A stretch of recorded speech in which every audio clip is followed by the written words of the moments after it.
Last hour of the show on this Thursday. It's Barney Schinker, Sharky, Colson, and Allen on the Sports Cage. If you want to know what's going on in the college football playoff game that's on right now, that was postponed yesterday, running today, Notre Dame just took back the opening kickoff of the second half and now opened up a 20-3 lead on Georgia.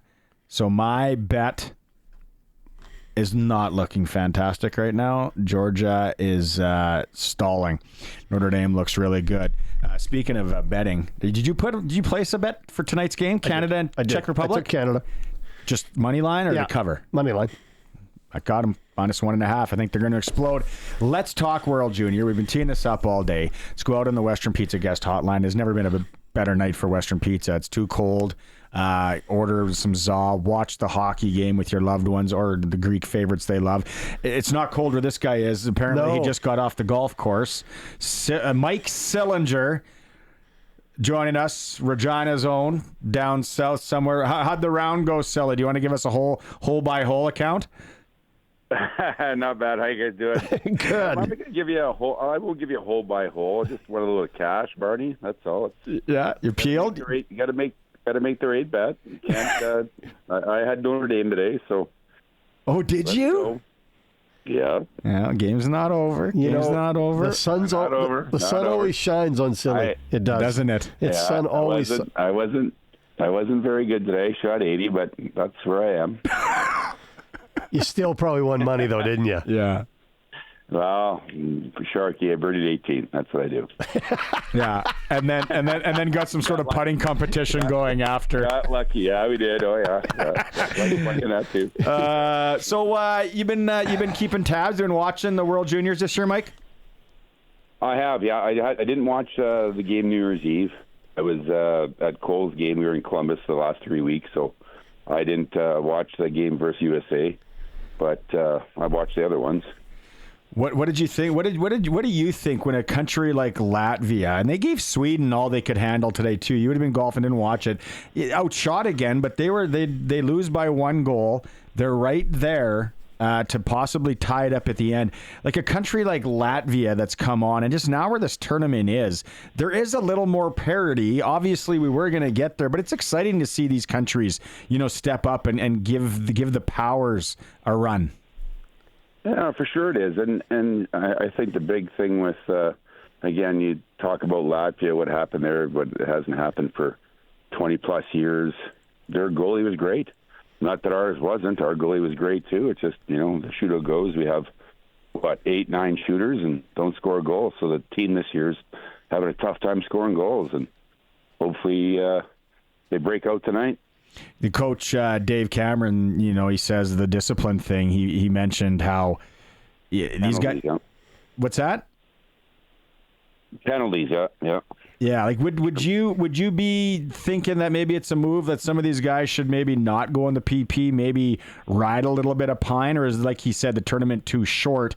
They know right from wrong. You just got to trust that they're going to get out of it. Sorry, guys, you're cutting out here. Sorry, I'm asking about Coach Dave Cameron saying how the players know that they're taking the penalties, and he's not going to bench guys because the tournament is too short. Do you agree with that? Oh yeah, I do. You just can't do it. But again, I think I was watching TSN. I watch the commentators, and O'Neill said it best. They got to leave the junior at the junior. They can't be trying to be physical and tough and this and that. That's not the tournament. That you have to sometimes bite the bullet, and you can't take dumb penalties. And I think that at times, again, it's not that I don't think all the penalties were dumb, but if it's a too hard of a hit, it's a penalty. If it's in the numbers and it's maybe from the side, that's what we're doing. We're just playing. We're not playing smart, and that's what we have to do here if we're going to win the gold medal. Mike, interesting you say that about playing smart, because I think that's actually some of the mistakes they've made, is they've made bad decisions, whether with the puck, without the puck, taking a check. But I want to go back to when you played, because it was a very special time, and I was fortunate enough to be a part of that group, although you guys didn't see me because I was away doing other stuff. There's got to be a favorite memory for you of 91 with the tournament back here in Saskatchewan. Is there something that really stands out for you you'd like to share with everybody? Yeah, I was really lucky. I was the only Saskatchewan boy in the team. At the time, I think Scotty Sissons probably should have made the team as well. So we would have had two Saskatchewan boys, but just having a chance to represent Team Canada in Regina, my hometown. I don't even remember who we played, but it's all kind of a blur. But just playing in Regina and having that flag on, and just having a chance to represent Canada, and obviously winning the gold medal. But we kind of got lucky that year. We kind of slid in the back door and and got some help with other teams. But we beat who we had to beat. We were that last 5 minutes of that game felt like it was a whole period. It felt like it was 20 minutes. You guys beat Sweden. You beat Sweden in Regina. No, Russia. We beat Sweden in Regina. Yeah, 7-4. Yeah. Yeah, I think I had a couple too, Barney. Did I have a couple? Did you? Oh, just like the Monday Nooner skate, eh? I was waiting for you to say that. You had the one story. Threw the fish hook out there. Yeah, you knew the one story you told on the Monday Nooner when we talked about the World Juniors. It was funny. Is the parents in Saskatoon and how your dad showed up. I think it was Carl Lindros that kind of said, I think you might be in the wrong section, sir. Yeah. So all the parents, when they arrived at the airport, they got the Team Canada coats and the scarves and the hats and everything. So my parents drove in from Regina, and my dad's sitting there watching warm up and everything. And Mr. Big Carl Lindros comes up to my dad and goes, "Hey, I think you're in the wrong section." He's like, "Bob Sillinger, nice to meet you." and he just was like, "Oh, yeah."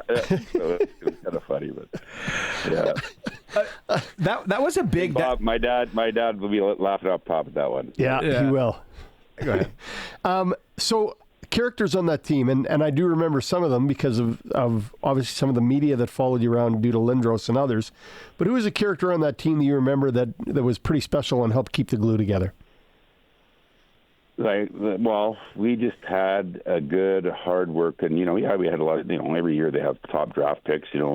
Greg Johnson, again, God bless him. He's up top as well. He was one of the key factors. Chris Draper played in Detroit. Mario Lapointe. We had Lindros's line was dynamic. I kind of played so-called check and roll, and got to kill penalties and whatnot. And I got lots of minutes based on everyone has to find a role, right? And I think that's what has to happen with Team Canada now, is that you score, you do this. Every kid that's there scores goals. Like wherever they play, they score goals. So now you have to buckle down and be good defensively. And now they're not good offensively, so now everyone's trying to do too much. So our team, it just was one of those things where, we had Big Eric Lindros, and he was the go-to guy. So, they keep talking about this on TSN as well. There's really no go-to guy this year. They're a hard-working team. They got a lot of good players, a lot of good skill. We knew that, Eric was the guy. So, when I said we got lucky, we got backdoored based on I think with Russia had to lose or tie. I think it was tie. They ended up tying. We were watching the game in the hotel room. We were down in the lobby, and when that tie happened, we knew we had a chance, and it was a special moment. So having to play that game for the gold was amazing, and again, we had the first team to win it on home soil, which was fantastic. It was amazing. When you talk about a guy like yourself who absolutely was tearing up the Western League. You were a Detroit draft pick already. You actually played some games with Detroit that year. Was it like, how did you learn to play I want to say not learn to play the other side of the ice, because you said guys have to do that. Yeah. But nowadays, we got Cole with your boy Cole and all that. There's so many advisors around these kids at young ages. For you, who helped you to say, hey, Mike, we're going to need you to play this role, because this is probably what you're going to have to do when you get to the next level at the NHL? Like, who are the people that were instrumental in that part of your career, Mike? Just still my coaches all the way through. Like when I was in Detroit, again, played with Steve Yzerman and Dino Ciccarelli, Ray Shepard, Paul Coffey, Mike Vernon. Like, all these guys are, Hall of Famers and were great leaders. And, you look at Stevie Y, he had to change his game. It's not a points. If you want to win, you get your 80, 90 points and learn how to play defense. And all defense is hard work. And I think, if you have the brains and the hockey sense, it's, again, you can't teach smart, but you can learn how to play defense. And all these kids now, they all figure it out. And, again, you talk about Cole. That's what's happening right now. These young kids in Columbus. Like, you want to get on the ice, you're playing 20 minutes a night, whatever, 18, 20 minutes a night, based on being good defensively.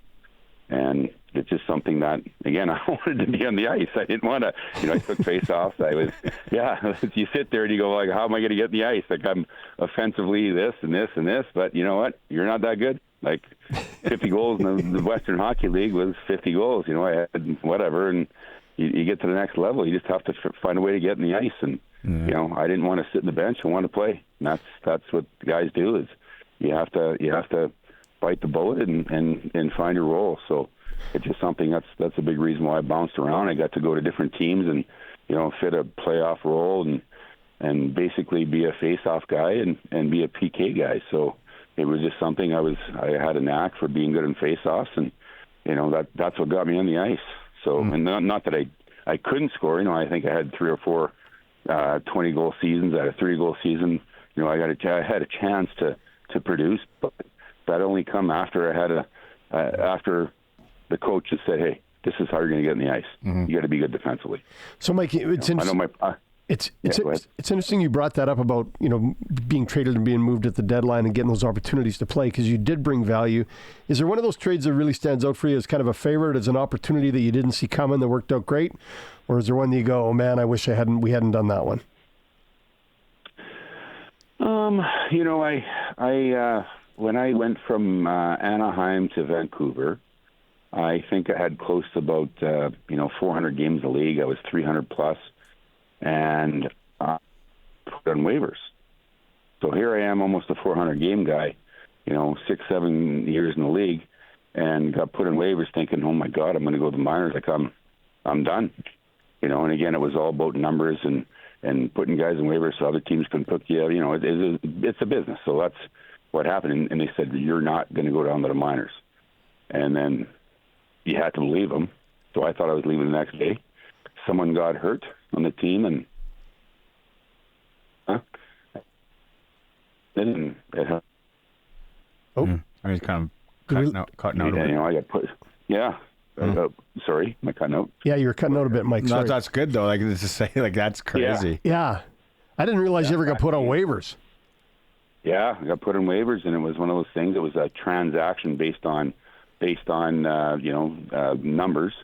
And, I'm sitting there, my wife and I are, Carl and I are sitting there going, like, I might be going down. Like, I don't know what to tell you. I don't, Owen was just born. It was Owen was just born, and we're sitting there going, like, I'm, almost a 400-game guy, and I'm going back down. I'm going to the minors, which would never happen nowadays, right? The kids, they play and they get a certain amount of games, and they're pretty much set for as long as they, a lot has to happen for them to do that. But anyways, yeah, I had one of my best years based on having my back against the wall and fit a role there. Again, fit a role as far as a PK guy and face-off guy, and just again accepting that, hey, I wasn't going to play ahead of Bury, McGillney, Linden, right? It just the way it is, and I had two great years there in Vancouver, and moved on and played another 10 years. So wow, it was one of those things. Yeah, just.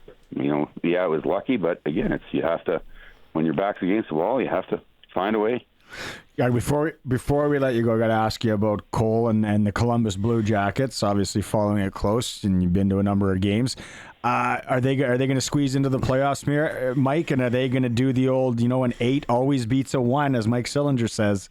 Yeah, an 8 always beats a 1. But I don't know what's going to happen here as far as the playoffs. They're 500 right now. They're playing good hockey. Monaham's, let's face it, they start the year with this tragedy, and it's awful. And Monaham's Johnny Hockey's best friend, and he's had a tough start and the whole deal, but not on the ice. Just a tough start away from everything. He's having a great year. He's their go-to guy, captain, leader. The team, struggles a bit on the road, I think, based on matching lines and whatnot. But yeah, all the young kids are playing. I think they're going to be a really good hockey club in the next year, couple of years. As far as making the playoffs, who knows? It's a tough division. You just can't play 500 hockey. You have to be above. But hey, they're in the mix. They're in the mix. They're all these young kids are playing well. They're juggling their goaltending around. They got lots of different situations back there, and I think they got a couple defensemen that are out, and it gives the young guys a chance. It's Matejchuk that played in Moose Jaw last year. He's amazing. Like, he played with his first 20 games in the minors. This kid's a point a game guy as a defenseman. Just leads the charge. Really good in the power play. Great first pass. Smart. Good defensively. Like, he's going to be a real good player. So yeah, I just think they have a lot of good young guys in the organization, and need a guy like their captain Boone. He got hurt, and good Branson. Like, they got a whole NHL line out of the lineup, and they're hanging in there. So yeah, I think they're going to be a good team, and they'll definitely have a chance. Right on, the old 8 versus the 1. Yeah, you got it. You're going to put some money on it. I know you are. Hey. Yeah. I don't know if you're watching, but Georgia just scored, baby. They closed the gap. I'm not watching. 20. I'm talking to you. 20 to 10. I'm talking to you. Thanks so much. Thanks so much for taking some time today, Silly. Happy New Year, Silly. No problem. Right on. Same to you guys. Cheers. Take care, guys. Mike Sillinger joining us, 1991 World Junior Team. Yeah, and that was the thing, right? Like, I remember Saskatoon guy. He was solid, but he had to play a different role on that team. It's like a lot of those guys. He did. He really had to play a different role. Yeah, and he did it very, very well. I believe Sillinger was on the ice for the winning goal. I believe he was on the ice. Go back and we should ask him that. I meant to, and it was on my list, but that's all right. Yeah, he was there. Played a big part with that team, no doubt about it. It's time for a quick break here. I'll keep the World Junior betting talk and World Junior talk in general going. It's the all-new SportsCage. We're over 1,000 on YouTube. You can still hammer it. Shout out Aiden, who's picked it up in Fort McMurray, Alberta. Love it. Now watching the program. Love it. The SportsCage on 620 CKRM.